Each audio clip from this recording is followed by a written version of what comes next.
At the beginning of this summer, I flew from Boston to Washington to start my internship at Microsoft. And everything from the work to the weather to the people I've met to the experiences I've had have made this one of my most memorable summers to date. But as I think more about my future, I wanted to take a look at how this city stacks up to others in my opinion, and if this city is truly the best for me in the long term. So keep watching to hear about some of my thoughts after spending a summer in Seattle. Hey guys! Today I have a few errands to run, so we are going to do a little vlog and chat about this lovely city I'm in and what I think about it.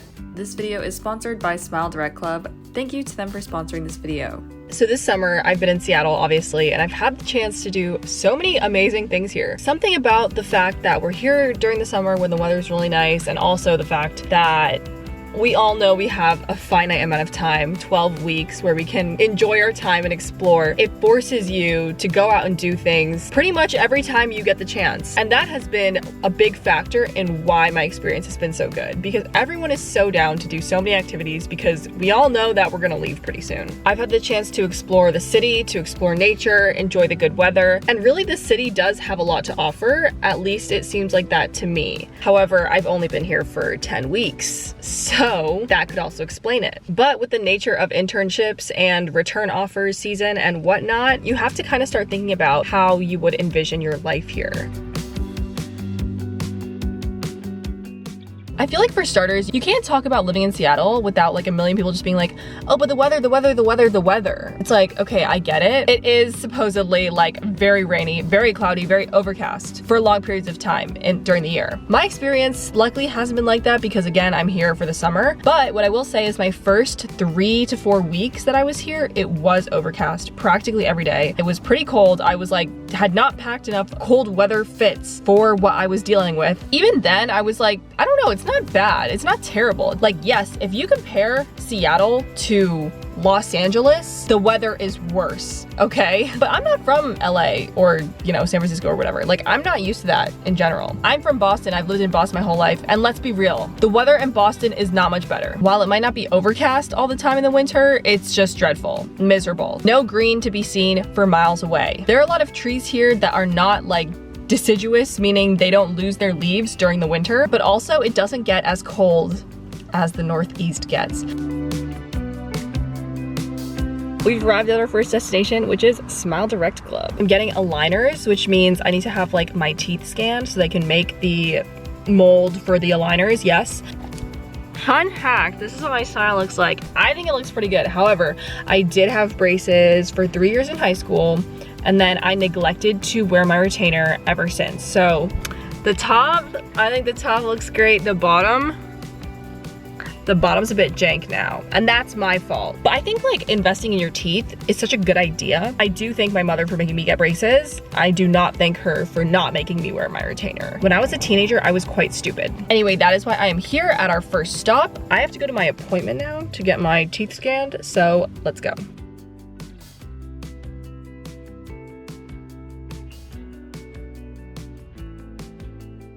In less than 30 minutes, I was able to get this 3D image taken of my teeth, and I spoke with my smile guide about what I could expect out of my treatment journey. Basically, how it works is you can straighten your teeth in as little as 4 to 6 months with the SmileDirectClub aligners, and they cost 60% less than braces. The reason I'm so excited to start my SmileDirectClub clear aligner treatment is because I can complete all of my check-ins virtually from home. Isn't that amazing? One of the things I'm most insecure about in photos is often my smile, which sounds terrible. Additionally, after getting braces in high school, I really neglected to wear my retainer, so my teeth have kind of shifted into this unaligned positioning, which I do not like. So hopefully after this treatment, my teeth will be aligned and I will be confident in my smile again.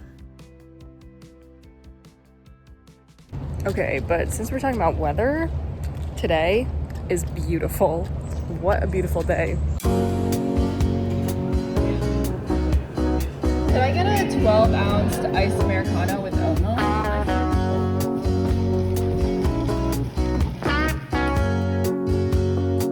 Hello everyone and good morning. I'm out on the road again. So I have to do this like photo shoot thing for a partnership, but I wanted to spice it up a little bit by adding flowers. Recently I did a photo shoot with flowers with my friend when she was in town, and I just found out that flowers make any picture look more beautiful, put together, everything. So I'm gonna go get some flowers. And if you didn't know, Pike Place has some very beautiful, very inexpensive flowers.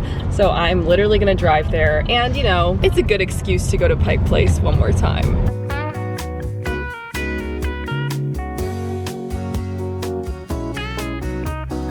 So if you didn't know, Pike Place is like Seattle's #1 attraction. Like if you go to Seattle, you pretty much have to go to Pike Place. That's what the first place that everyone will tell you to go. And it's basically this like outdoor market. It has this really cute sign. It's by the water, and they have really nice flowers and a lot of food. But it's a good segue into talking about what the city of Seattle really has to offer in terms of like things to do. So I feel like Seattle as a city, the downtown area, the actual like urban high-rise area is pretty small, and then it fades into like suburb looking neighborhoods pretty quickly. For me, that's not a problem, but like you're obviously not gonna get that big city feel, similar to how you would feel if you were in Manhattan, right? But also when talking about the city, I just have to mention the fact that there is literally construction everywhere. Someone told me a statistic that was like, Seattle has the most cranes of any city, and I can fully believe it because every single place you go, there's construction everywhere. I mean, it's great that they're investing in like infrastructure and whatnot, but it honestly makes it really annoying when I'm trying to like drive around, but that's a first world problem. The city in general is just beautiful, and there's so many viewpoints around here. You know what I think Seattle is really missing though? If I had to add one sort of like, I don't know, neighborhood or like area, I think they need a good shopping district. Think Soho in New York, or like Newbury Street, I guess, in Boston. Cause a good shopping district, bitch, I would be there every single day. Anyway, we're approaching the city. Let me give you a look.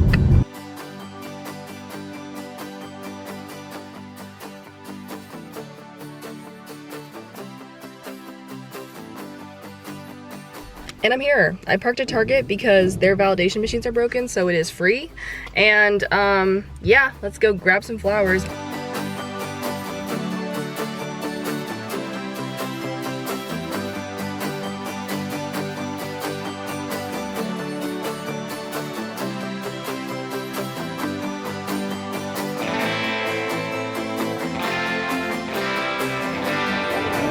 I just get one of these?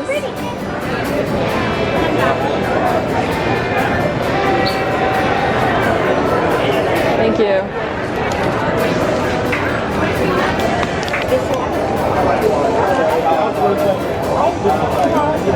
Put this one here? Okay.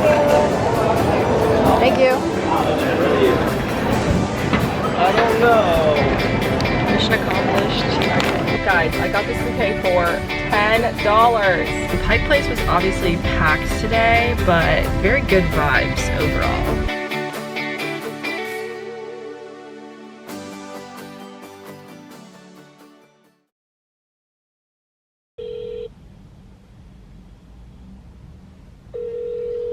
To address the elephant in the room, yes, I did dye my hair over the weekend. But I'm coming at you live from my car to talk about nature here in Seattle. I actually bought hiking boots from REI to go hiking because I was like, Seattle hiking, and all my little intern groups, they were like, let's go on a hike, let's go on a hike. So I was like, okay, I'm gonna buy hiking boots because I'm gonna hike so many times, obviously, right? I hiked twice and I only used the boots once, so I'm gonna return them to REI, and that is something that I have to do before I leave. But yeah, nature is a big thing here. Outdoor activities, huge. That part of Seattle is really just not for me. Like, I can like go on a hike now and then and like somewhat enjoy it, but people out here be going like hiking every weekend, they're camping every weekend. They go on hikes as like networking events. They go on hikes as bonding events. And I'm like, y'all, why don't we just sit in a room and eat lunch as a networking event? Like, wouldn't that be so great? Like, why do we have to go climb a mountain? I don't want my coworkers to see me huffing and puffing. I saw a TikTok recently that was like, oh, well, you have to expect that people in Seattle like to hike because a lot of people come to Seattle in order to hike. But my coworkers, not so much. They come here to work. So why is everyone hiking? Anyway, I digress. It is quite beautiful. The one hike I did go on was absolutely stunning, and it was like not even one of the most visual like viewpoints. It was a pretty easy hike that I think most interns have done in this summer, but there's also Mount Rainier, which you can see from the city. It is so beautiful, so large that it looks fake. And everyone who has come up here to visit me, who has never been to Seattle before, that has been their take on it as well. It's so like picturesque, it looks not real. Lake Washington's great, Lake Sammamish is great. I've been kayaking, I've been paddleboarding, I've been on a hot tub boat, and that, let me tell you, that's fun. Definitely have enjoyed the outdoors, to be sure. I think someone like me doesn't appreciate it as much as other people do. For some people, that's like a huge, huge plus. For me, it's not so much.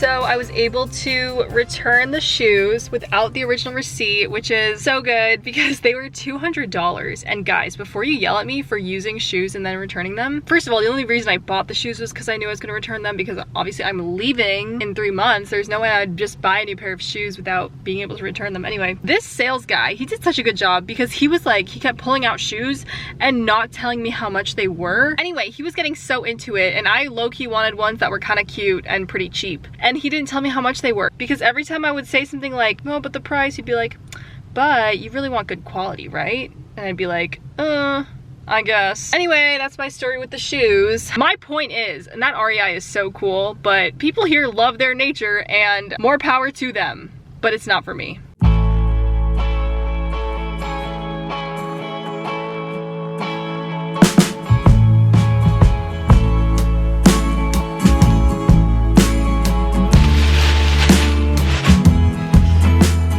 Yet another new suitcase. I came here with one checked bag and one carry-on, and even with that, the checked bag was overweight. So going back, I was like, I just will just invest in another damn suitcase, I guess. Not only did I come here with a lot, I also started buying a lot of stuff when I was here. So today was my last day, and I move out tomorrow, which means I have to start packing. I've definitely thoroughly enjoyed my time here in Seattle, but at the same time, I think I'm ready to move back to Boston. As I said before, it was a great city to be in for the summer. The weather was beautiful, there was a lot of outdoor activities to do, but obviously living here full-time is a totally different experience, and I don't know if I'm ready for that yet, but I also don't really know what my future holds. So I literally could be anywhere within the next couple years. I gotta start packing up. I'm sorry, the amount of Aritzia bags in this room, let me collect them all for you. 1, 2, 3, 4. Last but certainly not least, this one's actually my favorite. Let me go get it. Isn't this so cute? Listen, it's great for like workwear. Anyway, thank you again to SmileDirectClub for sponsoring this video, and I will have an update video in the future on how my teeth are doing, but that's it for now, and peace out from the PMW.